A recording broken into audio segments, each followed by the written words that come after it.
talk about insight as a medieval historian. Yeah. I mean, historian training shape your view now.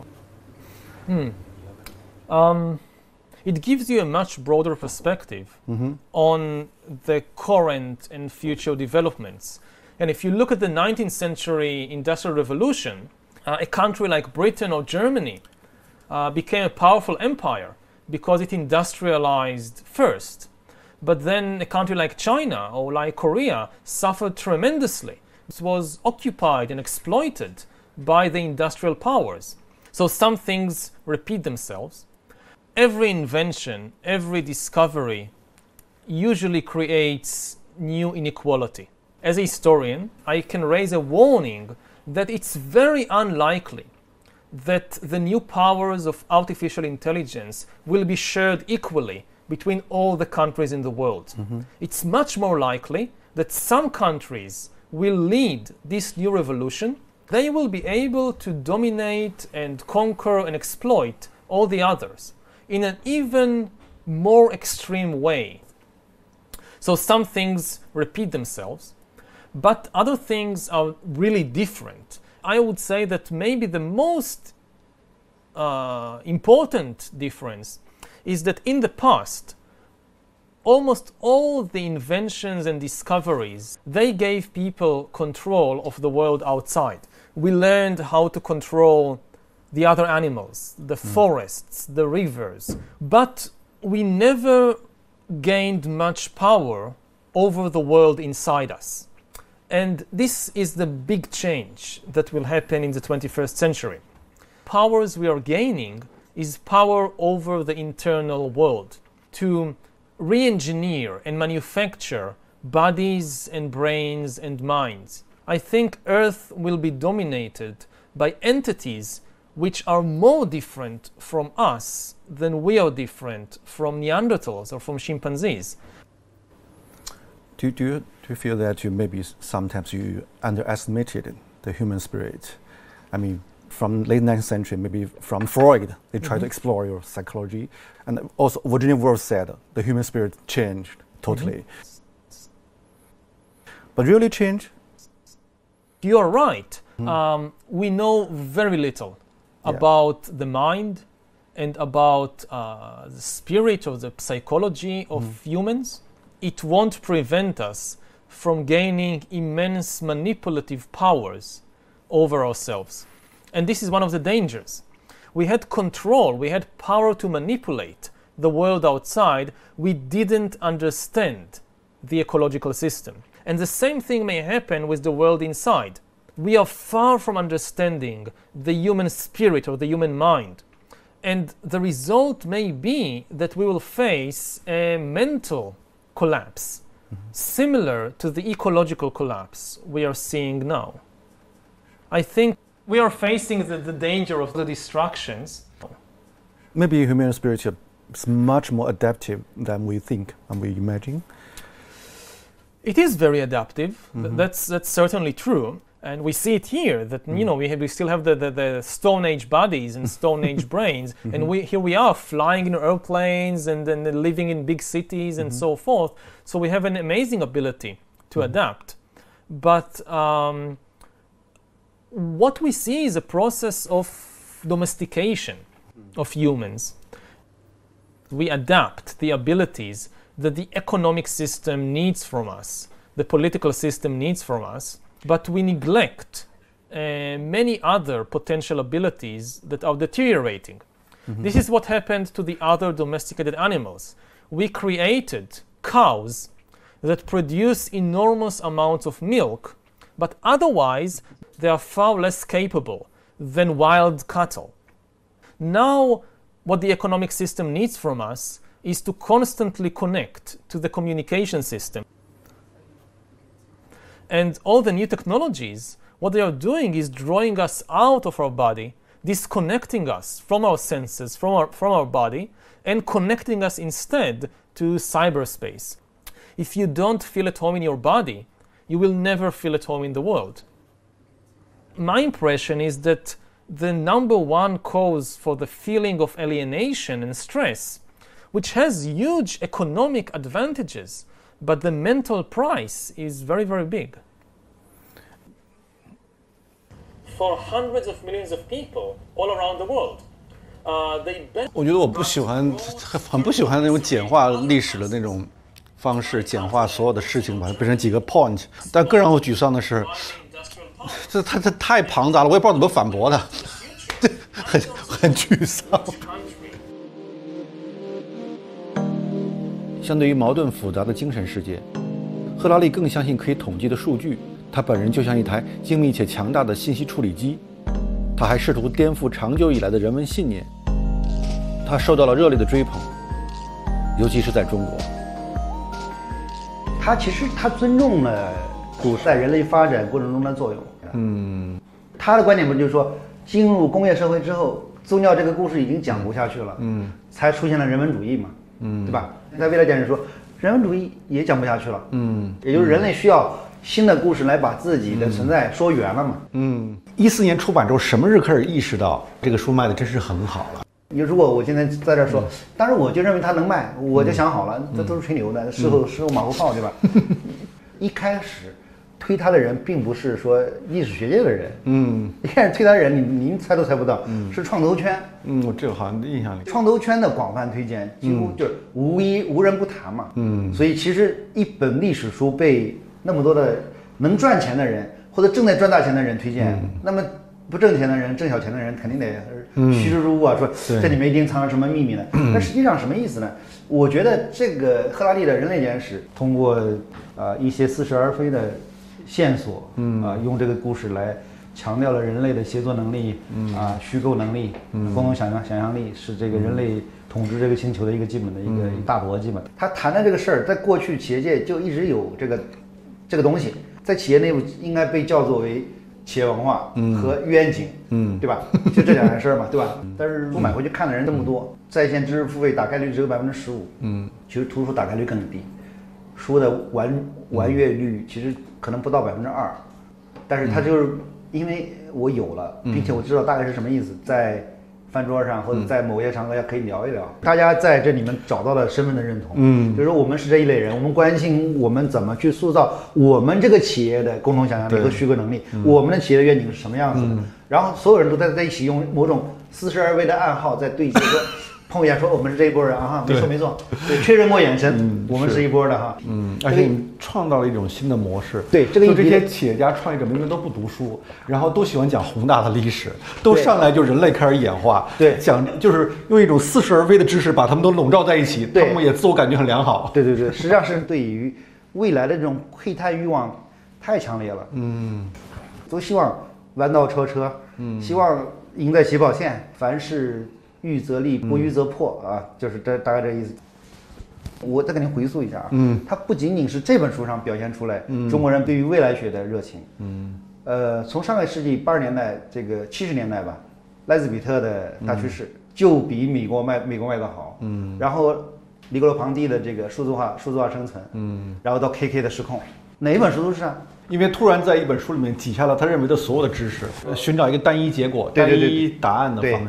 对于赫拉利的这种热捧，其实都是这种力量在驱使，他就有点求神问佛的那个意思。就是我告诉你是什么，你就这是你的答案。他不强调批判性的思维，对，批判性的思维是不够的。我突然想起他是为什么让我不舒服？他某种意义上看起来很庞杂，但他其实提供了一套有点封闭的历史观的。对，它不是因为历史本身是开放的嘛？因为我相信历史是开放性。对。但是开放性对于很多人来讲是太难以接受了，这个事情太麻烦了。对，一个封闭性的线对它是很重要的，很多人。用赫拉利的观点来说，我比较认同的就是，技术的高速发展，它解决了很多就所谓的那个无用之人的基本需求。也就是就像那个超级玩家嘛。对，就可以沉迷在那个世界里面，在那个世界里面，对，它满足你大部分的需求。在你的世界里面可以定义，你可以玩各种游戏，然后你在里面你说了算。其实现在已经差不多发生了。对，它已经发生了，在那个巨大的这个技术推动的这个浪潮下，那一批人就变成了无用之人。他只是负责消费的，他也不创造，而且超级人变得更强了。然后技术的赋权和赋能让那些人变得更强。赫拉利这个事情这种暗合是契合了他这种东西。倘若你对于未来学的谱系有所了解，你会发现奈斯比特的所有预言之前都有人做出阐述，但奈斯比特的判断更绝对，语言更通俗。他知道如何将杂乱无章的信息拼接在一起，创造一些朗朗上口的新词汇，然后用动情的不容置疑的口吻大声讲出来。他传递的不是思想，而是概念。他不鼓励你展开独立思考，而是要让你有原来如此的顿悟。As a historian, most of the insights you gain by looking at how things changed in the past. But then once you understand the mechanism of change, you can use this understanding to try and say something about the future. How do you evaluate your own visionary capability? I hope they are good. I think history is really the study of change. Yeah. Historians, their speciality is to study how things change in the world. I mean, it's so funny or very paradoxical. You're trained as a historian, but people ask you like you are a prophet about future. So how do you think about it? Now, of course, and I try to clarify it, but people don't always want to listen. I try to clarify it that I'm not a prophet. I'm not making predictions. Nobody knows what the world would be like in 30 or 50 years. It's impossible. Now, many people read your books because they want to survive in the future. Yes. It's become a new social Darwinism. So how do you react to the, I mean, they are reading this is one of the problems of writing books and being an author, that you have no control of the way in which people read your books. Yeah. And I see it in many cases, like I write a passage in an ironic tone. For me, it's obvious that this is irony. And I think everybody who reads it will understand. I don't mean it seriously. It's just an irony. They didn't get it. And they don't get it. I mean, they read it in a completely flat and serious way. And they understand exactly the opposite of what I intended. So when you were on the stage, you talk about this, so you feel strong alienated from the reality? So it sometimes happens with some people, and you just have to accept that. I mean, there is no way to write something that people will always understand. You think about, I don't know, say the Bible. So you have Jesus coming and telling his disciples, if somebody slaps you on the cheek, turn the other cheek. And you should have only love for all people. And somehow people read this and they burn heretics and they start religious wars. I mean, how, if it's possible to get from Jesus to religious wars, then people can just, do with texts almost anything they like. Okay. I mean, again, I don't try to predict the future. I try to point out different possibilities, and I hope that, like Huxley, I'm offering an interesting vision. Yeah. Okay. Do you mind people call you guru? I don't like it, but I have no control over them. Okay. Hope to see you in Israel. Maybe we are maybe plan to go there to see you there, Israel. Yeah. Thank you. It was a very interesting. It's not the usual questions. Yeah, we should talk more maybe next time. Okay. Take care. You too.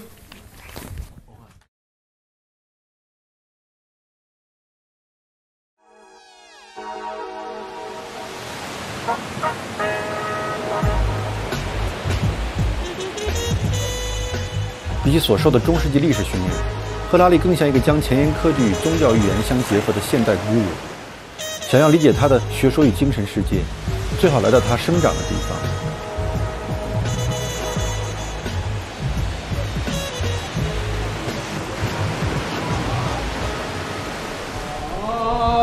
爱你中国，我爱你中国。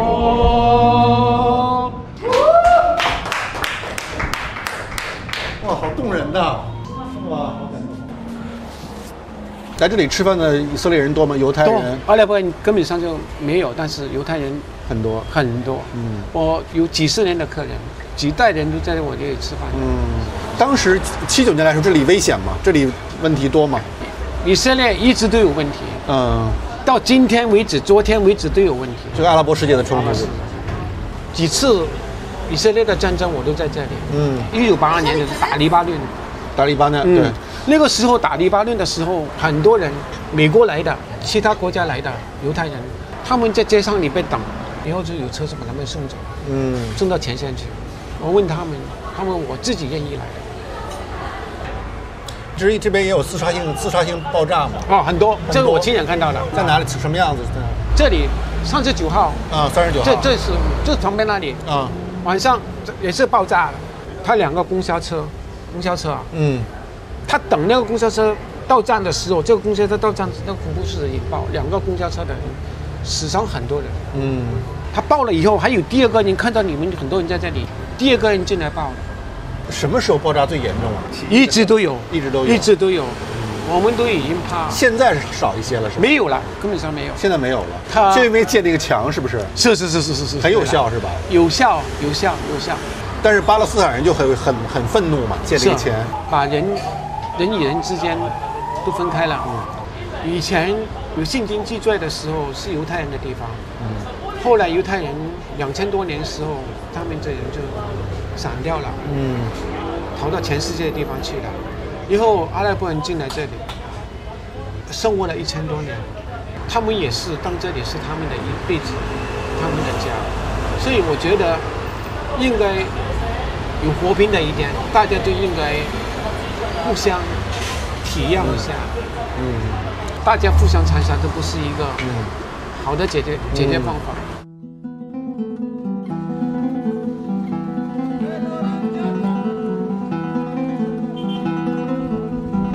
哇，这么高这墙，比那个柏林墙高多了。对啊，高太多了，这得有什么8米、10米高。耶路撒冷是一座有着3000年历史的古城，也是犹太教、基督教、伊斯兰教的发源地。有一个小平台，你望出去，居然可以看到2个宗教的地标性建筑物，一个呢是西墙，一个呢是金顶。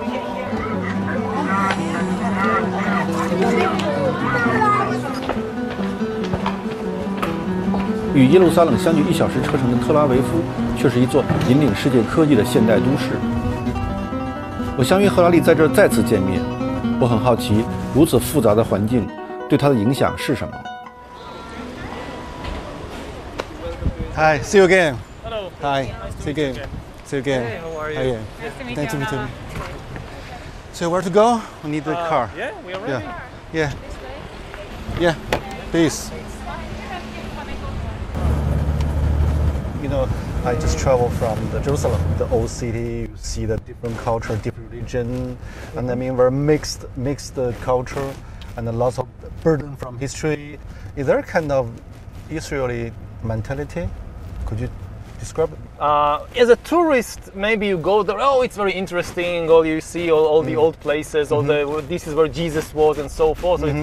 But you live there. The amount of hatred in that place. It's like a nuclear reactor of hatred. You know, religion can be a wonderful thing, but when you live in Jerusalem, you realize that it can be a terrible thing. Yeah. How much hatred and anger. Ideally, a temple or a religious place is a place where you go in order to experience peace and harmony. If you go to a temple and you experience hatred and anger, then this is a dysfunctional temple. It's not working, you know. It's like going to a hospital and getting back even more sick. So Jerusalem for me is a dysfunctional temple.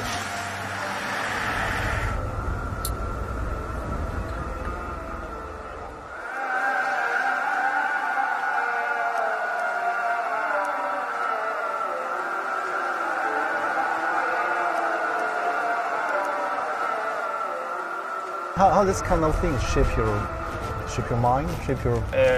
The influence on me, if this is what you ask, it obviously has an impact. Yeah. I mean, if you live in a place like Silicon Valley, maybe you can have this kind of utopian vision of a world governed by science and by rationality and things like that. But if you live in the Middle East, it's obvious to you that you cannot escape this tension. because all around you people are killing each other because of their belief in fictional stories. Yeah. So it's very clear to you that fiction is an extremely powerful thing. My house, the village where I live, is exactly middle of the way between Tel Aviv and Jerusalem. On the one hand, I'm very connected to this world of Tel Aviv. Yeah, modern technology, Modern technology, world, high tech, all that, and on the other hand, very connected to Jerusalem with all the religion and mythology, and especially this is why I think much of my writing and scholarship is about this tension between the modern world of the 21st century and artificial intelligence and all that, and on the other hand, the still great impact of all these mythologies and fictional stories and religions. When did you notice the tension? When did you notice the hatred of religions and I think only when I left Israel and I went to do my PhD in Oxford, then I realized how much tension there is in the place. Or when you're born into it, you think, well, this is how the world is, and only when you go out, you realize, no, this is not think how the about world is. yeah. 为了更充分理解这个国家与赫拉利，我约了几位当地人闲聊。我的朋友王石正在以色列游学，他与我一同前往。007那个谍战片那个对。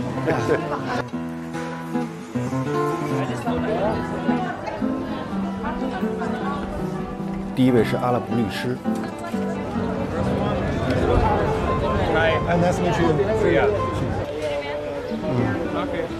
How do you think about the Jewish people? I mean, the Jewish come back, take the city, they become a new authority. Is understanding or for you not? For me, I don't have a problem with the religion about the Jews.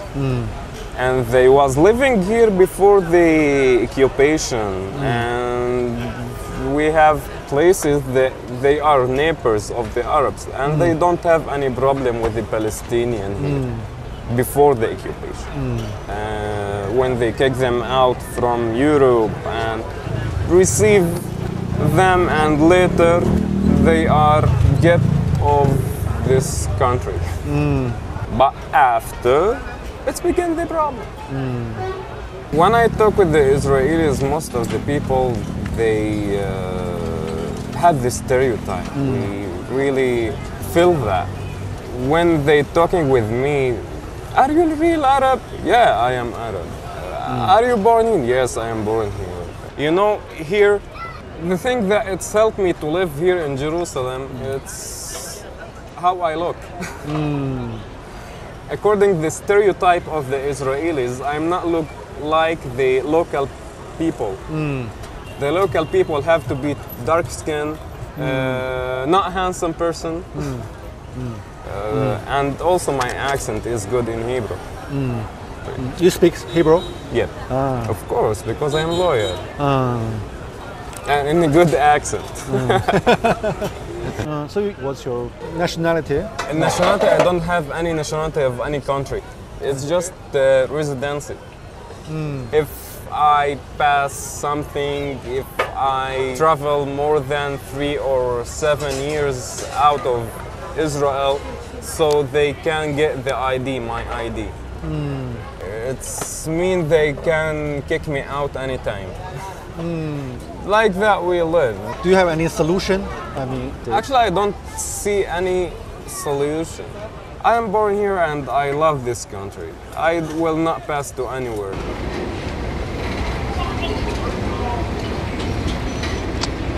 Forgot a car. Oh, it's okay. It's okay? It's okay. When did you arrive? Sorry? When did you come to Israel? 2 days ago. Oh, 2 days ago. So you've been around. Yeah, spent 1 day in Jerusalem and here. Yeah, come here. Yeah. You're much more relaxed than in China. Me? Yeah. Yeah, because in China you run around from here to there. And here Too it's many like, things. Yeah. Oh, it's a nice view. You want some water? Yes, Some water would be nice.